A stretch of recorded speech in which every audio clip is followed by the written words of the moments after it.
Welcome to Anxiety Algorithms and Gen Z, Generative AI and Student Mental Health.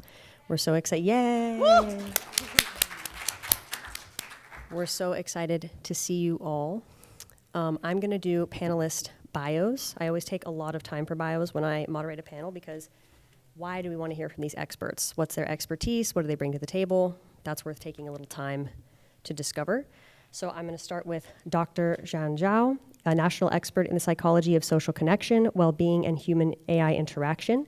She's a behavioral scientist at Stanford University and the CEO and co-founder of Flourish Science, a public benefit startup translating behavioral science into everyday tools for emotional wellness.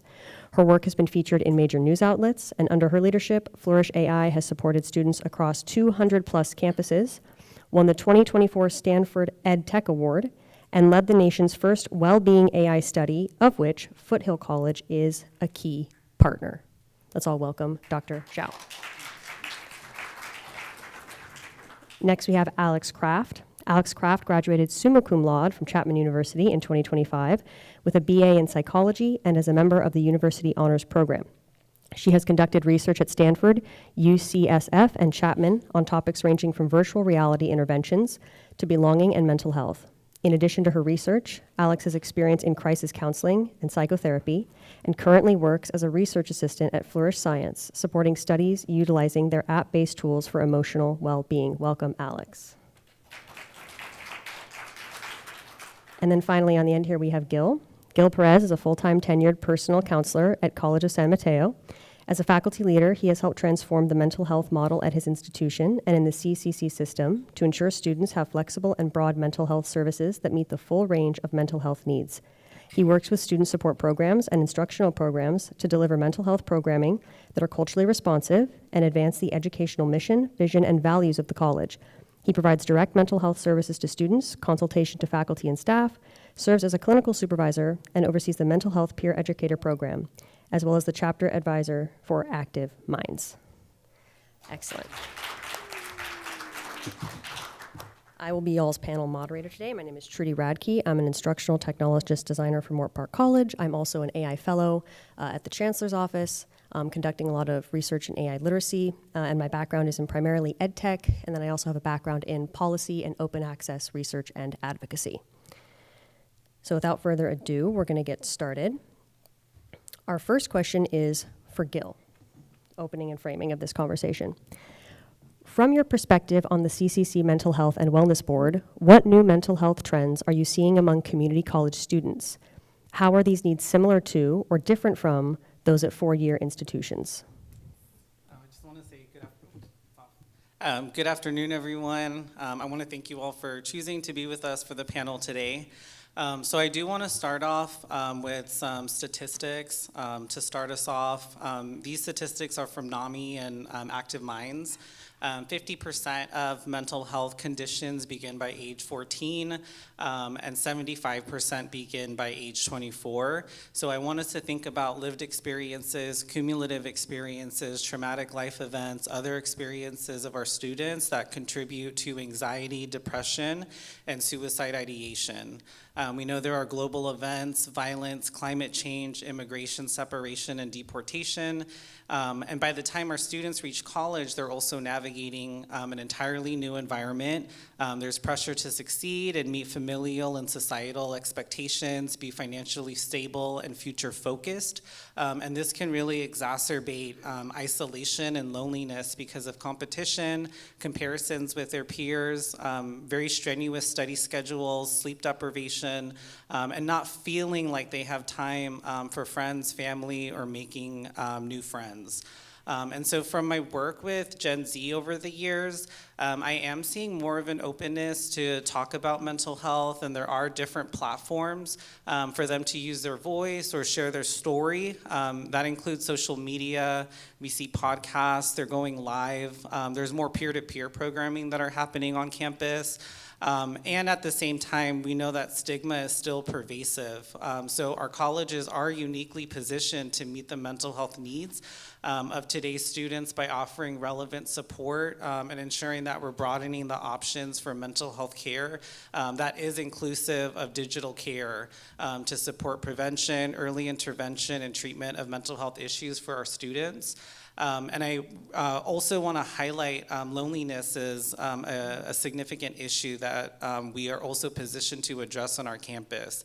The U.S. Surgeon General declared loneliness a public health epidemic, comparing its health risks to smoking 15 cigarettes a day, if folks haven't heard that before. And what I'm seeing in my practice, I'm seeing Gen Z turn to AI for connection and care. It's so easy to go to ChatGPT to validate their feelings, empathize with their situation. AI is there for them. And I've heard students even call AI, ChatGPT, their best friend. So it becomes a form of companionship, but we know AI is not a replacement for real human connection. Fantastic. Thank you, Gil. Our next question is for Juan. Anxiety is at the heart of this panel's title. Recent bestsellers like The Anxious Generation have argued that Gen Z is growing up in uniquely stressful conditions. Why do you think this generation is often described as, quote, the most anxious in the US? And most importantly for our audience listeners, how does AI amplify or relieve that anxiety? It's really hard to be a young person nowadays. I don't envy them at all. In fact, there's a recent study, very interesting. So the happiness report, World Happiness Report, it comes out every year. And happiness used to be a U-shaped curve. That is, when you are young or when you're old, you're happy. And people in the middle, sandwiched in the middle, are the least happiest. But now it's a linear increase. That is, the older you are, the happier you are. Young people are the least happiest amount now. And speaking of anxiety, that's also a big issue. So 10 years ago, depression was the biggest mental health challenge, but nowadays it's anxiety. There's been a crossover a few years ago. So who here have read this book, The Anxious Generation by John Haidt?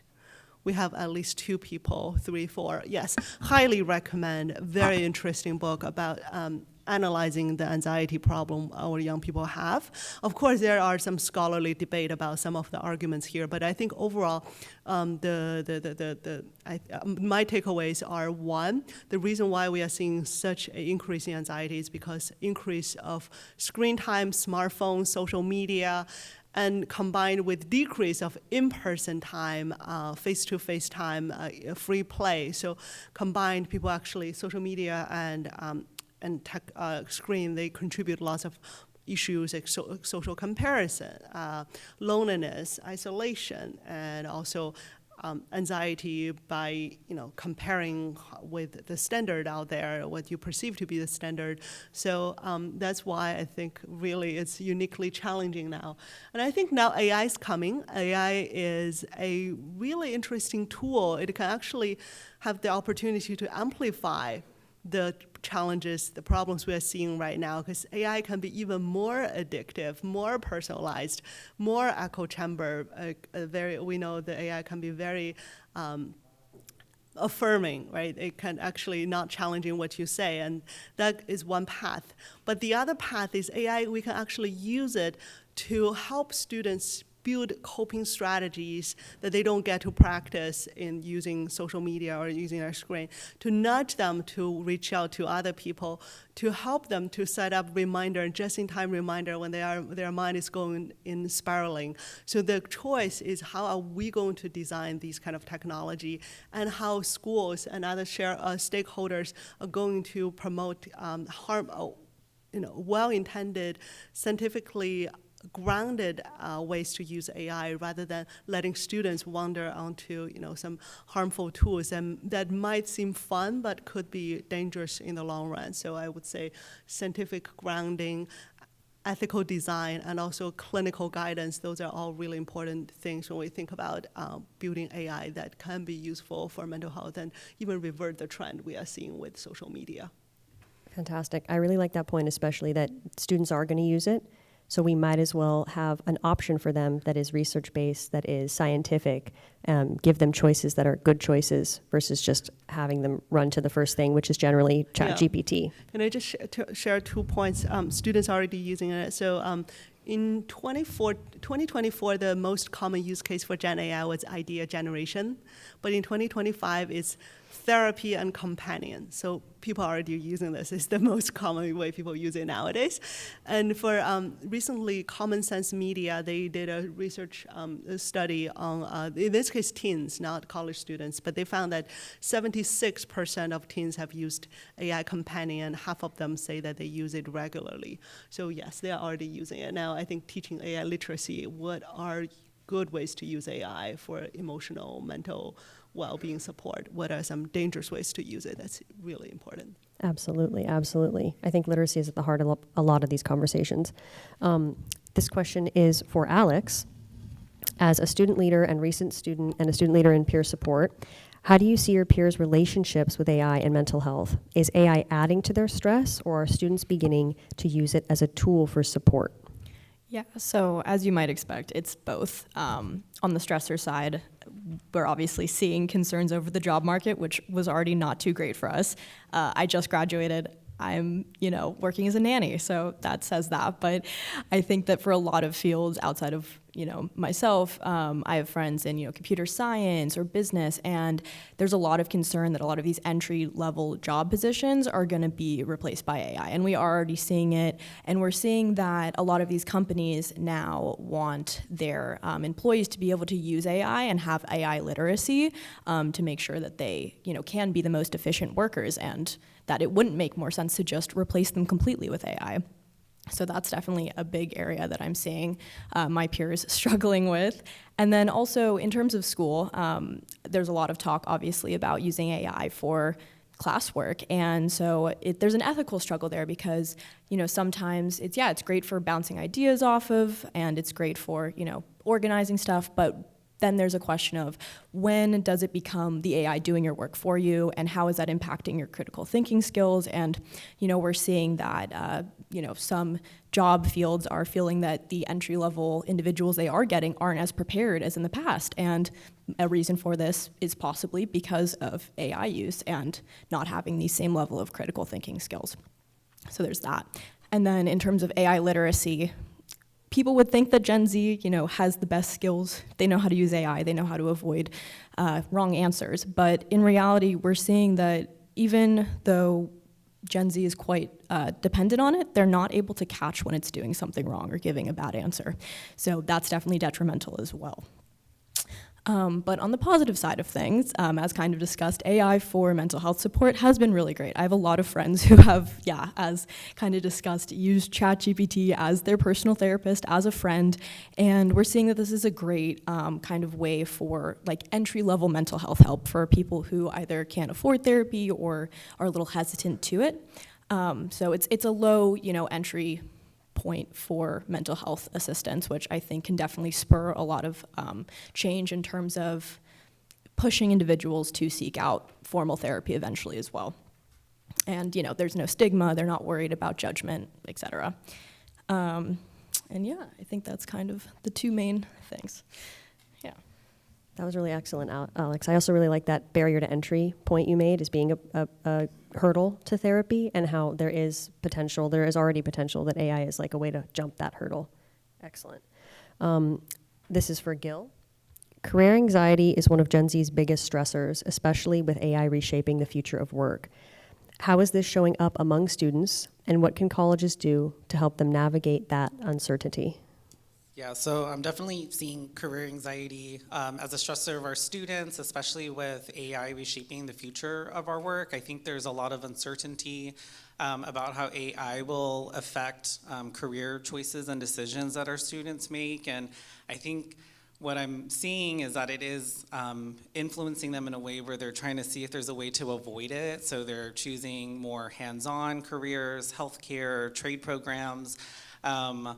And what I'm also learning through our Future Summit today is that a lot of our entire workforce is being reshaped by AI. So it's not something that they can necessarily avoid. So these are things that It's great if it's their intrinsic reason, but if their decision making is based on perceived threat of AI, that's definitely worth exploring with our students. I think also students already outside of AI may struggle with their sense of worth just as an individual, and so the systems that our students exist in can make students feel like they're not enough or that they're not doing enough, and so it's not uncommon for people to tie their self-worth to their work, okay?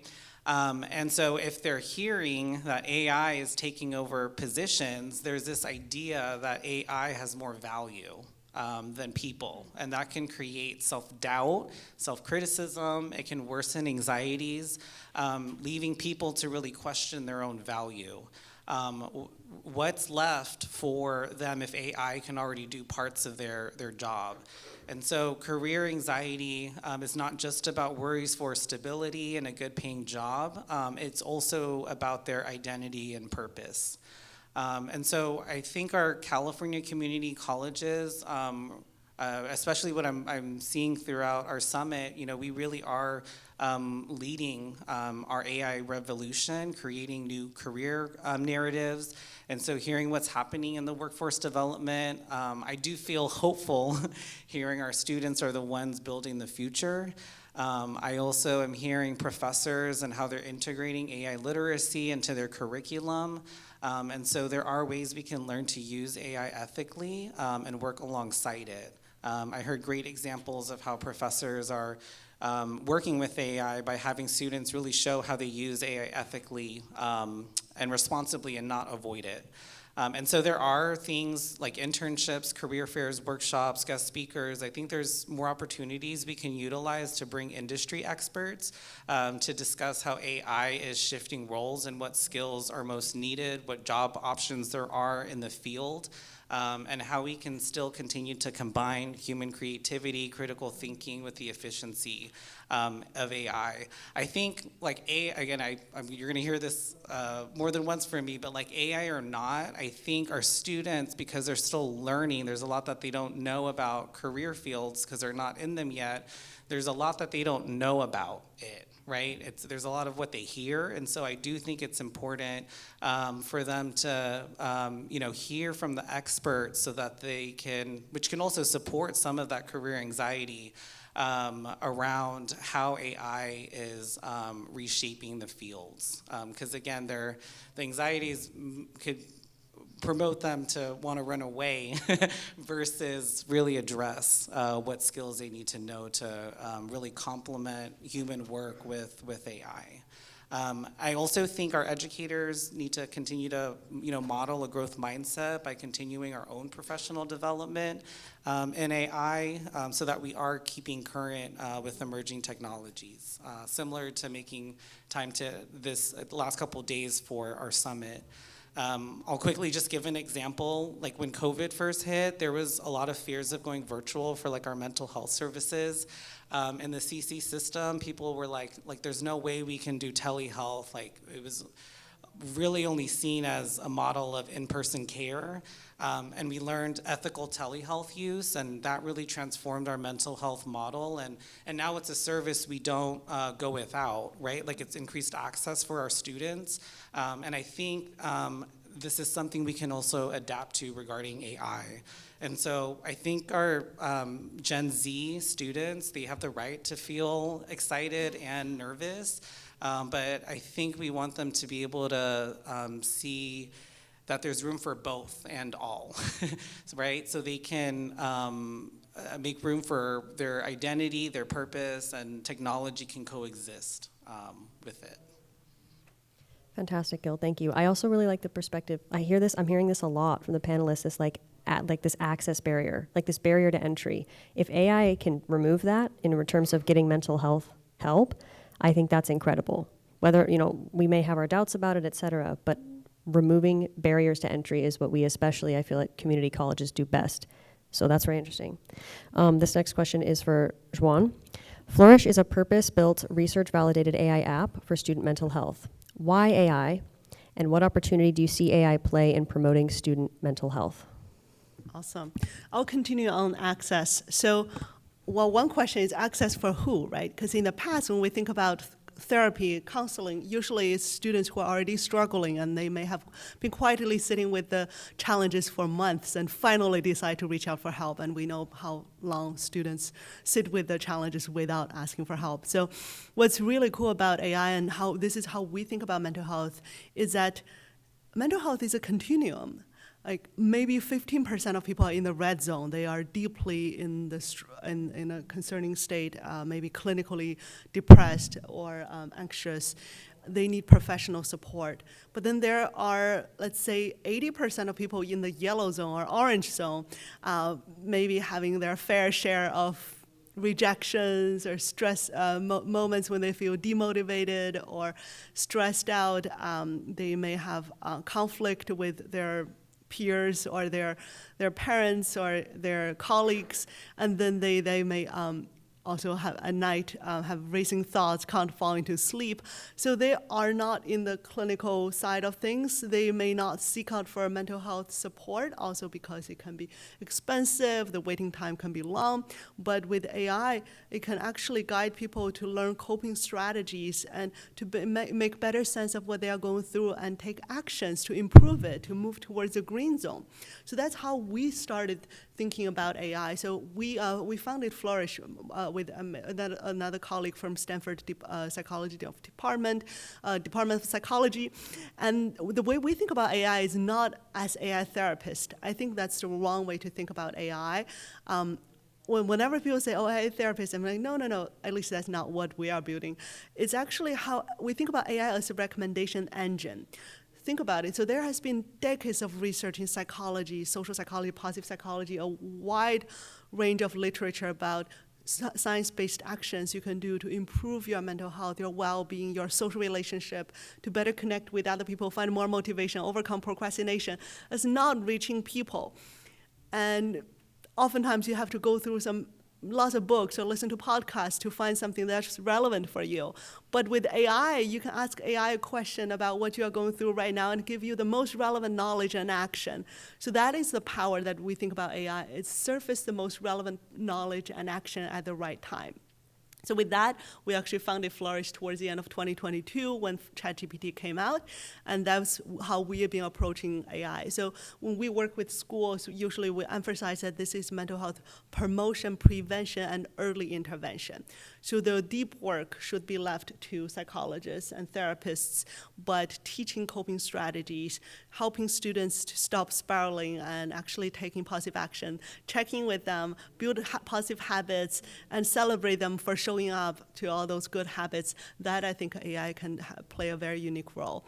And one last thing I want to emphasize is at Flourish, we call what we are building the AI as the STAR framework. So STAR stands for science-based. It needs to be grounded in empirical research. STAR, T is timely. So what's the most relevant knowledge and action? And A is action. So no matter how much you talk with AI, if you don't take action, or maybe you read books, listen to podcasts, if you don't take action, nothing's gonna change. You can read all the books about self-care and still live, still struggle with your well-being. You have to take small actions, even when you are spiraling. Maybe just stop, taking 3 deep breaths, or when you are, when you are struggling to get out of the bed, maybe just think about opening the window and just get some fresh air. So there are so many small things that can really change the trajectory. So small actions, big impact. So that's A. And finally, R is real life focused. How can we nudge people to better connect with their friends, their communities, not just with AI? So that is how we think about AI, the unique role that AI plays in this innovation. Fabulous, fabulous. This next question is for Alex. You have conducted an independent research project on the Flourish app. Can you tell us what you found in the study and what you heard from your peers? Yeah, so I had the opportunity to work with some Flourish pilot data with around 500 students surveyed, basically, where we looked at the impacts of Flourish use versus a control. And one of the main outcomes we found was that there was a significant increase in positive emotion, or measured by positive affect, which is basically domains including calm, well-being, vigor. And with this analysis, I thought I wonder what some moderators could be. Moderators are basically things that impact the significance, the strength of the relationship. And so in the fact that this was a college student sample, one thing that a lot of college students face is stress. So I said, hey, we have stress measured. We're taking baseline stress. We're taking measures of it throughout the study. Let's compare it to the end result. And in this moderator analysis, we did actually find that stress was a significant moderator. And what this basically meant is that the individuals who used Flourish that had a greater baseline stress, they had greater improvements in their positive effect over this 6-week study period. And I think this type of data is really interesting when you think about who these positive psychology tools are the most useful for. And in talking to my peers, I had a couple friends who actually partook in the study because it was done partially at my university, so that was cool. But it was interesting because the ones who I think had higher stress in their lives, who did feel they benefited the most, Flourish almost acted as a way to line out their life in a way that made it easier for them to handle everything, to evaluate what needed to be focused on, their schoolwork, their social life, their relationships. And then the individuals who, felt like they handled their stress pretty well, the ones who felt like they didn't really need a wellness app to help, but they were put in the experiment group. They didn't feel it was as useful, but it was still useful because we did see that there was generally a significant increase in positive effect over time. So just looking at that, I think, is really important when it comes to developing these apps as well and catering them to the individuals that do need them the most, such as high-stress college students. So, yeah. Fantastic. Thank you, Alex. All right, we're going to move on to a real-world implementation question. But before we do, I'm just going to say a little aside. So I would say I'm a bit of a curmudgeon when it comes to AI and mental wellness. I think that I'm clinically depressed, so I fall in that 15%. And I've been using the Flourish app for about the past 2 weeks in preparation for this panel. I did not know that. And I will say that I was really encouraged because, as Juan mentioned, the first point in STAR being science-backed, there are mental health applications out there that run on AI that aren't science-based. They're not built by researchers, et cetera, and I think that it's important to note the importance of having people who know what they're doing develop these types of things. We see that a lot in AI literacy. Not using it isn't a really good option. Students are going to use it. So directing them to tools that are going to be research-based and science-based, as a researcher, I really appreciate that. And the other couple of points about prevention and intervention, like catching them where they're at, I found it to be, quite frankly, really useful. I was really not motivated to work out the last week, but Flourish was like, what if we reframed this positively? And what if instead of putting all this pressure on yourself to do an hour workout, you just did what felt good and moved your body a little bit? And it helped. It did, because it was like a quick reframe when I needed it. So I like the point that we still have those groups that they're going to need professional counseling, right? This is not a replacement to that. But I like that Flourish doesn't position or posit itself as that. It's an intervention app. And yeah, I really, as a curmudgeon, I really enjoyed it. So I just wanted to have that aside really quick. All right, so this is our real-world implementation question. This is first one. You've partnered with colleges like Foothill. In fact, we've received a testimonial from Alexis Donato, Department Chair of the Health Center. She's in a mandatory training and wasn't able to be here today. She was supposed to be on the panel. But she provided a 2-page letter of support for this, and here's a paragraph that I found intriguing, which I'm going to read to you all now. In our ongoing search for evidence-based, scalable, and cost-effective tools to enhance student mental well-being, Flourish has stood out as a best-in-class solution. While we have explored various digital mental health platforms, Flourish is one of the few that seamlessly integrates behavioral science, emotion regulation strategies, and proactive digital engagement into a platform that feels accessible and affirming to community college students. The app is not just a repository of tools. That is true, I've used it. It's a self-learning companion that meets students where they're at and supports them in building healthier habits, managing stress, and cultivating resilience. With its AI-powered companion, Sunny, Flourish brings warmth and encouragement to a process of mental health support, something that is especially critical for students who may not feel comfortable accessing traditional services or who are underserved by the existing systems. So, with that note in mind, Schwan, what have you learned from those collaborations and about what makes digital mental health intervention succeed or fail on campuses? Thank you. I'm blushing right now. I think what really gives me a sense of meaning is to hear when people are benefiting from what we have built. It's not a easy path, definitely not. Building a startup, building a product, and trying to figure out how to promote it, it's all new things I've been learning over the years, and I'm so grateful for our campus partners for supporting us, such as Foothill. They are the very first campus partner. Now we've reached over 200 campuses, and we have official school-wide collaborations, partnerships with almost 10 different universities and colleges. Foothill remains to be have a very special place in my heart because they were the first one to jump on board. I think what we have learned, one, is the product has to be really engaging.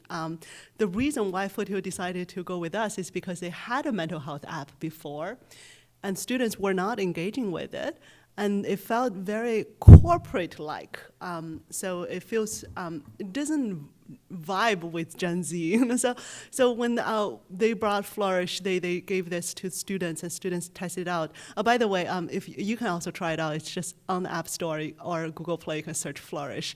You will see how cute it is. We are not, we're shamelessly cute. So this Sunny, also this is Sunny, this little sun character. So we chose the sun as this metaphor, the companion, because we are both like sun, giving warmth to other people. And we are also like plants receiving the warmth from other people as we grow. So we really like this sun character. And we have really waved this whole metaphor into this entire app, and also have so many engaging animations, badges, progress tracker, habit building, So all of those is to create this sense that well-being is not something so heavy and so sad when it's turning this deficit-based model narrative about mental health around to mental wellness, right? So strengths-based approach, public health approach. So that's how I think that really helps Flourish stand out. And this is similar. We have heard similar stories from other campuses. So, for example, Villanova University, they're on the East Coast. They have a really strong sport team. Do we have an alumni there? Your daughter, a Villanova parent? Yes, awesome. So Villanova chose Flourish because you were using another mental health app for the past 2 years, and the utilization was low, and then they decided to run a pilot. So actually, they had 50 students committed to running the pilot with them, and then they give students 3 different apps that they've narrowed down. 2 of them are AI mental health, and another one, or AI well-being. So just want to make sure it's not therapy.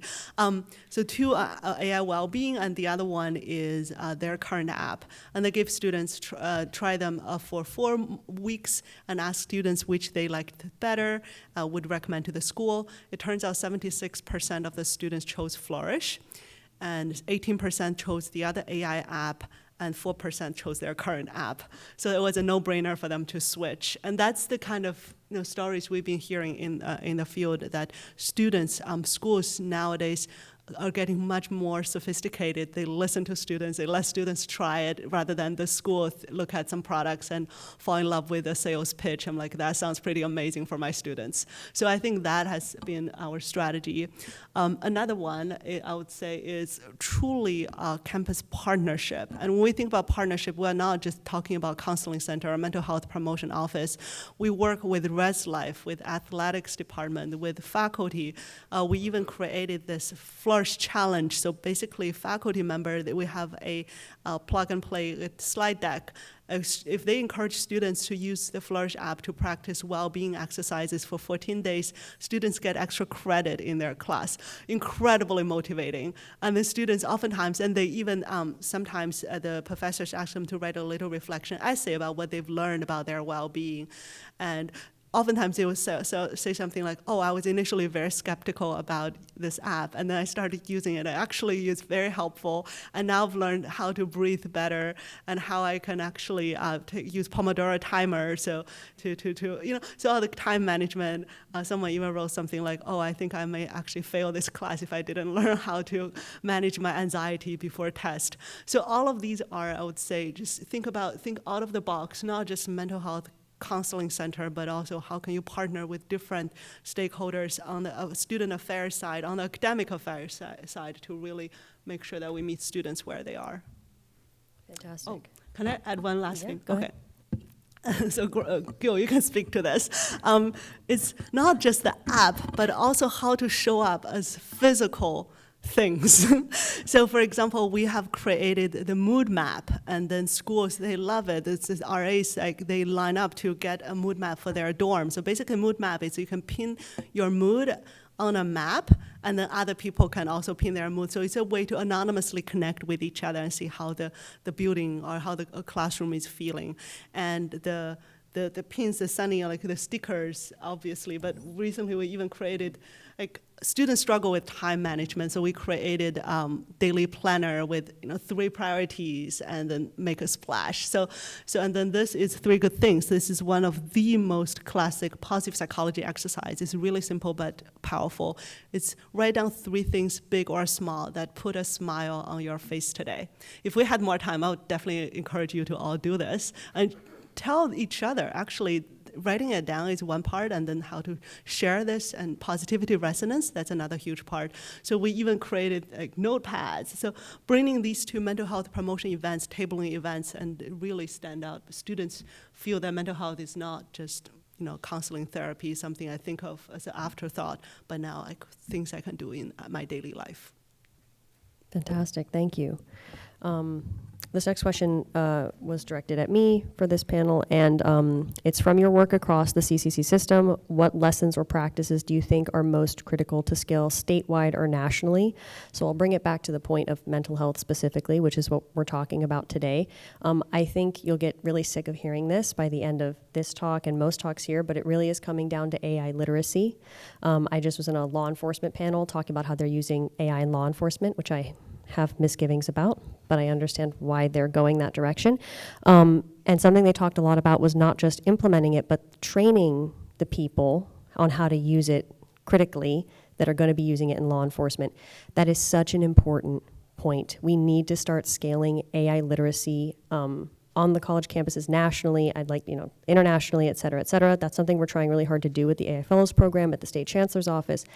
But in regards to mental health, it's the same literacy pieces apply. Students need to know the 4 main pillars, which are technical, how does AI work, like fundamentally, practical, what tool is the best tool to use, there's lots of AI tools, evaluative, how do I evaluate the things AI gives me, and then ethical, what are the ethical considerations of using AI tools.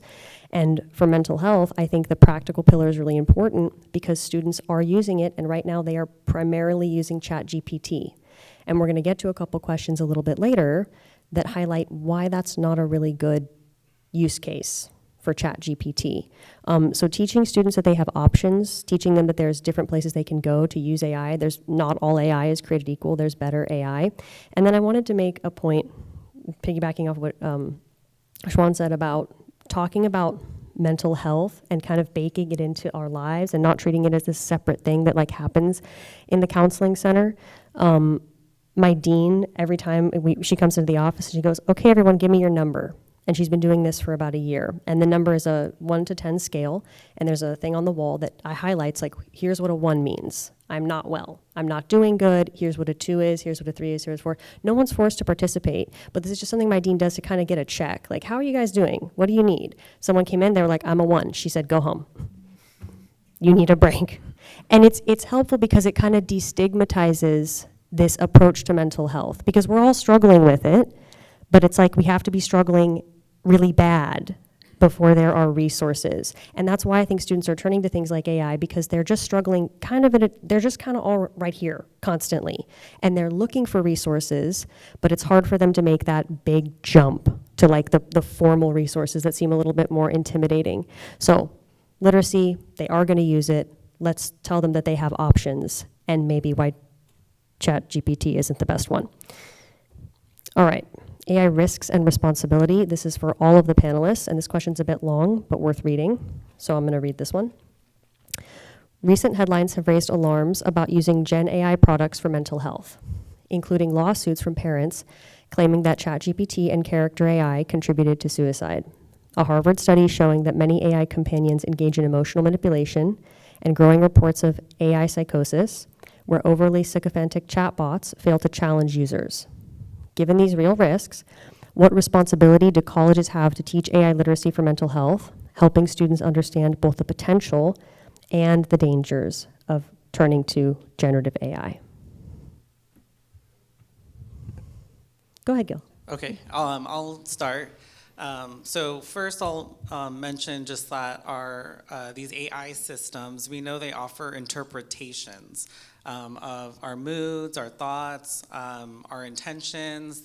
Earlier I mentioned they can offer emotional support by comforting, validating our emotions. They can walk users even through difficult situations. And they also reflect the emotional tone of a user's message, responding with possibly happier messages when users are happy or with sadder ones when users are sad. I think what comes up for me as a therapist is this more of this deeper question of how much of our inner world is being outsourced. And so AI then becomes a tool that we use to understand ourselves. And so I see so often students use ChatGPT to tell them about themselves. And it's not just ChatGPT, think astrology, think tarot, right? They constantly want to find meaning and understanding through these are all valid avenues to explore, have self-introspection, self-discovery, but there also needs to be room for contradictions, okay? And so instead, some users may accept summaries as accurate or insightful accounts of who they are or what they should do.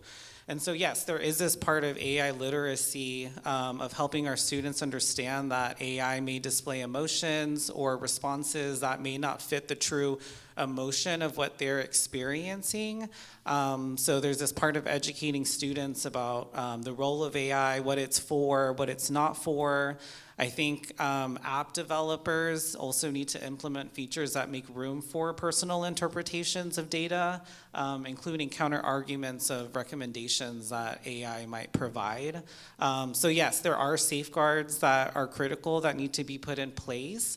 And I also don't want us as people and faculty, staff, and administrators to forget our responsibility at the ground level to foster community and connection so that students also turn to us for support and not only feel like they can go to ChatGPT for emotional support. Again, these are different access points. I'm not saying don't tell them not to use it, but there's a reason they're turning to it. So I think we also have to think about the community that we're building at the ground level, both in and out of the classroom. And that urges all of us to continue to do our work. So when we become faculty, staff, and administrators, we're not immune to our past experiences that have conditioned or shaped us and our beliefs about mental health, right? For example, if you are socialized or conditioned to see emotions as a sign of weakness, that does not go away because you're now a leader in higher ed. So I just want us to think about what we're possibly modeling subconsciously. How does that ripple in and out of the classroom environment? And then I want to mention something that you mentioned also, like in the classroom, how the professor was supporting that student. They sort of did like a test of, like, what is your emotions, and name it, and provided that support. So again, mental health doesn't have to be the therapist's problem. If we hear mental health, sometimes we might feel like, let me refer the student over to counseling. That might not even be the first step the student wants to take, first of all. But in your role, right, like as a faculty, for example, you can support their mental health with things that are in your control. Let them take a day off from class, give them extra time on an assignment, et cetera. Those are things that students come to us, and then we end up supporting their advocacy skills to ensure that they're able to then advocate for their needs with their professors. So, connecting also to like the Flourish app, another way I want you all to see it is that there's like a continuum of care, right? So there's prevention, there's early intervention, there's treatment, and there's referral. So therapy is not the default. It could be a first step, but it's not always the first step. There's stigma, there's access issues, there's barriers, there's reasons why that might not be the first step for folks, and so we do need options for support.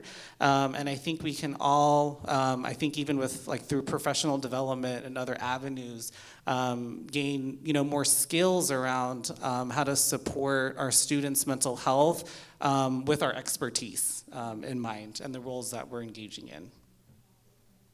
I have something quick to add. Or unless you want to go. Well, Gil painted a very optimistic picture, so I want to get to the risks a bit more because that's something we think about day in, day out. I'll share what I think we are doing well and what I think we struggle with. So the risks are real, the suicide cases, AI psychosis now in lots of headlines. So what we've been doing much better than many other products, including ChatGPT, is that we have stronger clinical safety guardrail and features more tailored for mental health support. So I'll give two examples. One is most of the apps, when you disclose suicidal ideation, right, which is surprisingly common. Sometimes even I say, oh, I just wish I don't have to wake up tomorrow. And then, the AI could detect that as suicidal ideation, but sometimes you are just really unhappy. So right now what AI does is just tell you, hey, there's number 988, call this number. But the problem is perhaps 1% of people will actually call that number. Most people won't actually do it. So how can you do better than that? So what we have done, a couple of things. One is when we work with schools, we actually incorporate school counseling center and other resources into the app and recommend these are some other resources, local resources you can reach out to, and this is what you can say when you reach out to ask for help. And another one is a feature called safety planning. This is a very well-established practice in suicide prevention, is that when you know that someone may struggle with depression, then safety planning is what are your happy thoughts? What are some safe people? What are some safe places? What are some effective coping strategies for you? So our AI will actually collect that information, and next time when you experience similar situation, will actually use something that you've shared in your safety plan to remind you of the safe people you have, to the safe places you can go to. So it's not just call 988. So to my best knowledge, no other AI products do this yet, but I'm surprised because it's such a common practice in counseling. I think it's the therapy, the kind of supervision that we get from our advisors that really helps. And on top of that, we also have a review system. We are developing a human-in-the-loop review system. So for the cases that are high risk, all the conversation go through an AI mental health evaluator. So if there are risks, then we grade them. No, the AI automatically grade them into low, medium, and high. For the high risks, then we have human reviewers, trained professionals to look at them to make sure that the AI is handling this well, and also even escalate to our clinical psychologist. So what we have been exploring for the next step is how we can actually maybe even for the clinical psychologist to provide a note to this person in crisis state, like what they can really should do, because oftentimes AI tell them you should seek a professional, seek professional support, but they may not follow. If we can find ways, so this is on the very kind of cutting edge of product design and development. Is like, how can we strike the right balance between safety and privacy? That the conversation that go through mental health monitor system, they are all de-identified. There's no identifier, no place, no names. But still, how can you ensure that if there is someone who is going through a critical condition, how can you actually do something more to let them know that they have options, right? So those are, I think, conversations that we are having inside, and I recently launched a blog post called AI Mental Health Dilemmas. So lots of folks in the industry has been subscribing to this blog post, blog series, so now I have real pressure to actually write it, because I just announced it, and then lots of people have subscribed. So these are the things like day in, day out in the trenches. Like, for example, AI psychosis, how does it happen? What kind of language actually make people become more delusional. So those are the kind of things that we consider in our daily life. So that's what I would say we're doing relatively well. What we are not doing very well, which is you've been highlighting a few times, is AI literacy.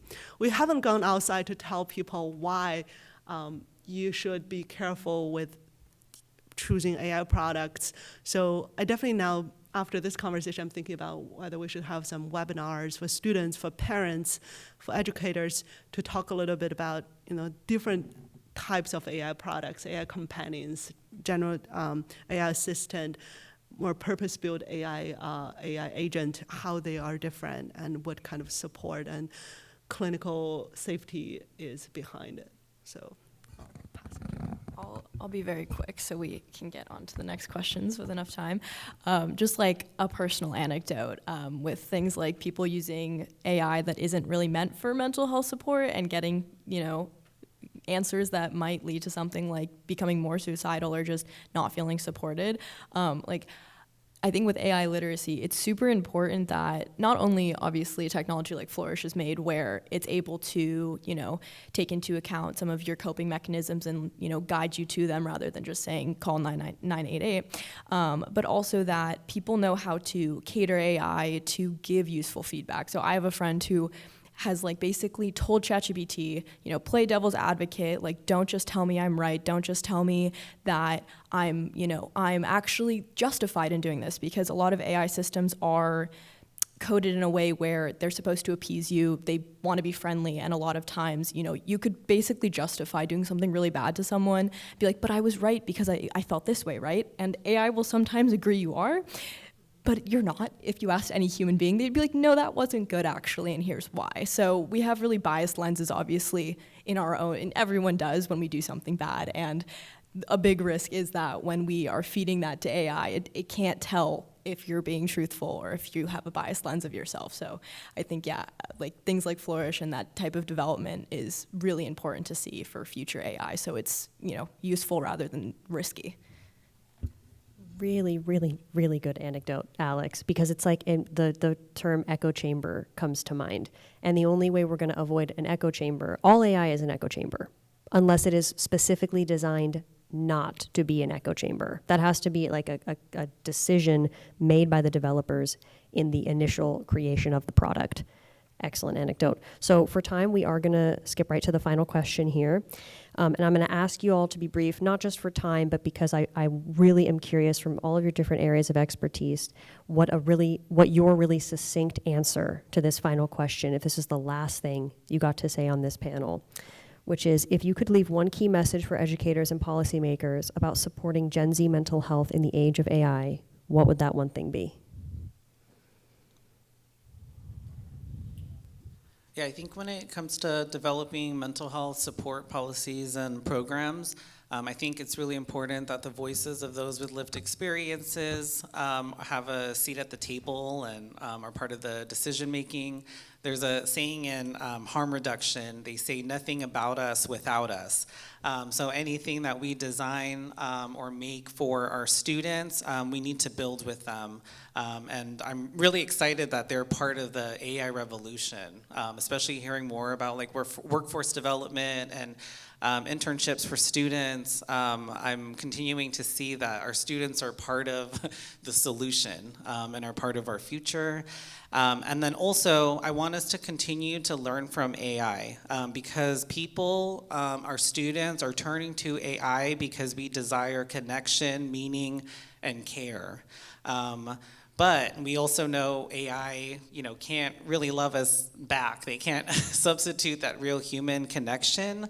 So I want us to think about how we can train our educators, not just in instruction, but in connection, compassion, and collective well-being, because this work isn't meant to just be transactional. So I want us to think about how we can also measure strength of relationships and not just comprehension of course material, that of course is tied to our student learning outcomes. So I really invite our faculty, staff, and administrators to consider how we can foster genuine human connection in and out of the classroom to support student success.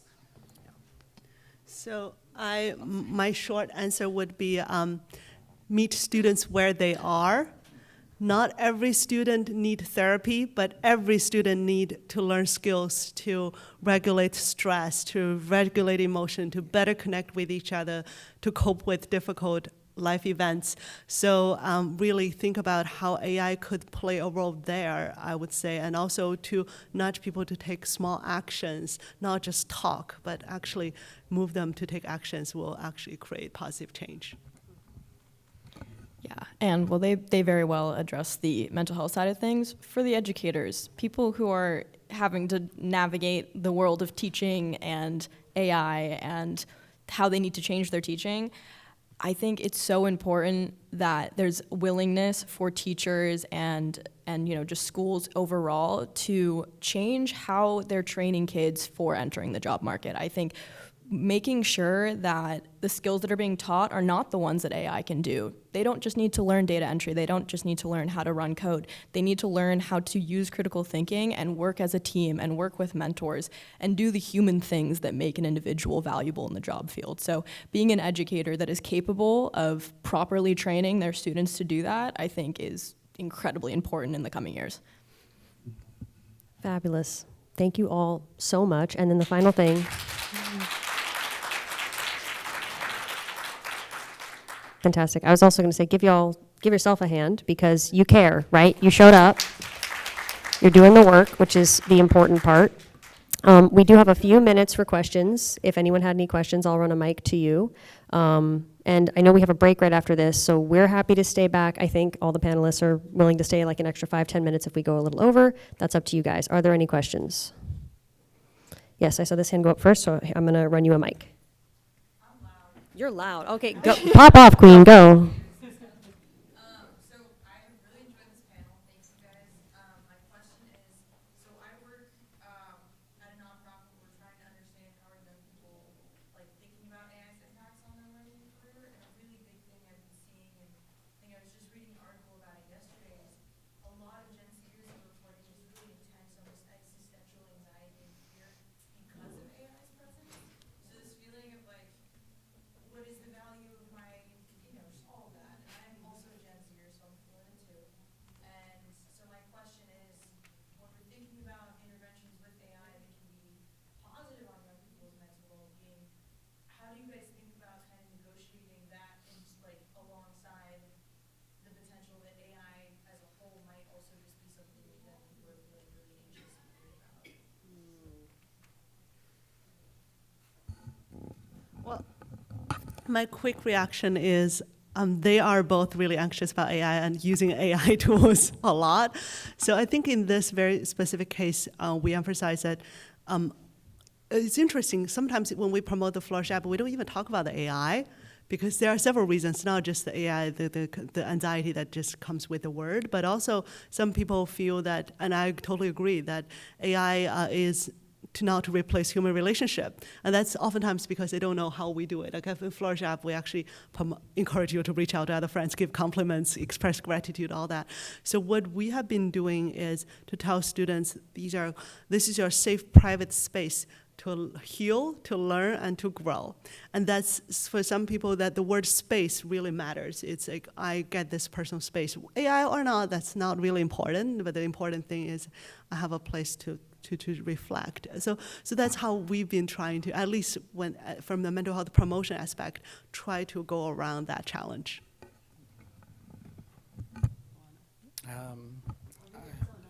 Yeah, there's another hand.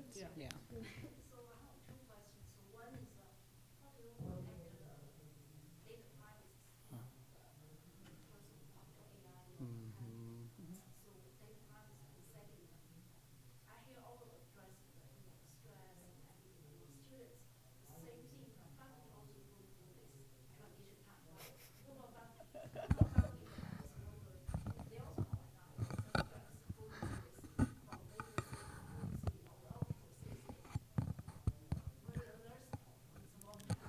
I love it. I'll answer the second question and then the first one. The second one is absolutely faculty well-being is so important because it impacts student well-being, how faculty show up in the classroom.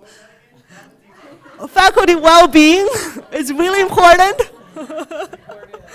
as how leaders show up, they impacts people. This is called ripple effect. Actually, the person with higher power actually has a greater impact on the people around them. So teachers for sure, faculty for sure. So it's interesting for Foothill College and also some other community colleges who work with us. Flourish is available to the entire campus, not just students. And it's interesting because in their pilot, they also invited staff, in this case, to try the Flourish app. For student, it was 76%, or 78% or 76% for Villanova University among students, but for staff, it was 100% preferred Flourish. So they actually use it quite a bit. And we, another school, fun fact, they decided to engage with Flourish because their president heard about the Flourish app and has been using it, and so has been bugging the dean of students, like, what about bring this app to our school? So yes, that's the answer, like, long answer to this question. So yes, staff and faculty, thank you for bringing it up. The question about data privacy, so for us, I can share what we have. So end-to-end encryption, so data encryption. We have HIPAA compliance and GDPR compliance. We have role-based access control. So for example, the conversation, the chat, yes, there are humans who can access it, but the humans are all authorized and they have training. And also must access through VPN. So for example, psychologists can access de-identified chat history to monitor the chat behavior to make sure that Sunny is behaving as intended and providing feedback to improve the product. I am skeptical of the company who say, we never look at your data. I'm like, how do you even know if your chatbot is doing well if you never look at the data? But there should be multiple layers of protection to make sure that we don't know who this person is, and we want just here to evaluate whether the chatbot is providing the good response support. And then one dilemma that I will write up in one of the blog posts is safety and privacy. When do you actually sacrifice privacy for safety? So in this case, the common practice is if that person has not just suicidal ideation, that doesn't count. It has to be actual imminent risk. That person has the intent, has the means, has the plan, and then at that point, you have to report this case, whether it's self-harm or harming other person, other people. So that's where safety has to be prioritized. With that said, we haven't reached that case yet, so we're still building up, like, what are we gonna, eventually will happen, so it's still building the pipeline to make sure that we protect for that. And just also just really quick to figure out who that data goes to if they're an imminent threat to self or others.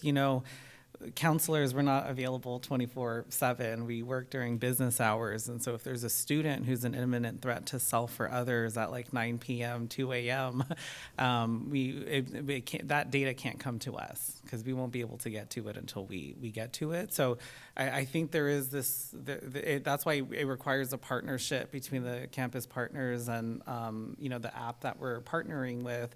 Because we need to balance privacy and student safety. And I think that's something that apps are still figuring out. There's a lot of apps that reach out to like our mental health counseling department, and when we pose these questions, I realize there's oftentimes they haven't even thought about these questions. And so I think it's important that, mental health professionals are part of the design process. I think that piece is really important. I think developers, there are good intentions, and I think there are also blind spots, and that's why we have to incorporate more of a multidisciplinary team to ensure that it's doing what it's supposed to, what it's meant for users. And then just to add really quick a combination of those, because I feel like these questions are actually related. The first two questions that were asked, it's like this general anxiety and then also bringing faculty into it. We always separate everyone into buckets, faculty, admin, but these AI fears aren't separated. We all have the same ones, like pretty fundamentally. So I think like the fears I hear from not only faculty and students is economic. is this going to replace me? And then the second one is like just a fear of it in general, like Terminator-esque type fears. And so I'll say something my president at my college says all the time. AI will not replace you. Someone with AI skills might. That's the truth. That's the bottom line. AI won't replace you. Someone with AI skills might. So learning how to tread this like careful balance of leveling up our AI skills, not avoiding it, but also being critical of it, understanding what we need to have to evaluate it, and also taking stock of our well-being around AI, because this is really anxiety-inducing. I mean, that's why we're having this panel. People are scared. And yes, we're using AI to help alleviate that, but now it's like turtles all the way down. So I get it. This is a complicated problem. So I think continuing to have those conversations, and not to beat a dead horse, but it's literacy. What is this? How does it actually work? How do I deploy it? And how do I make sure I'm economically viable while also being able to sleep at night, because there's ethical considerations with AI. Knowledge is power. Power is agency. We have to be empowered to make our own choices critically. So these are fantastic questions. I think we have time for one or two more. Any other questions? You guys are geniuses. Thank you. Thank you.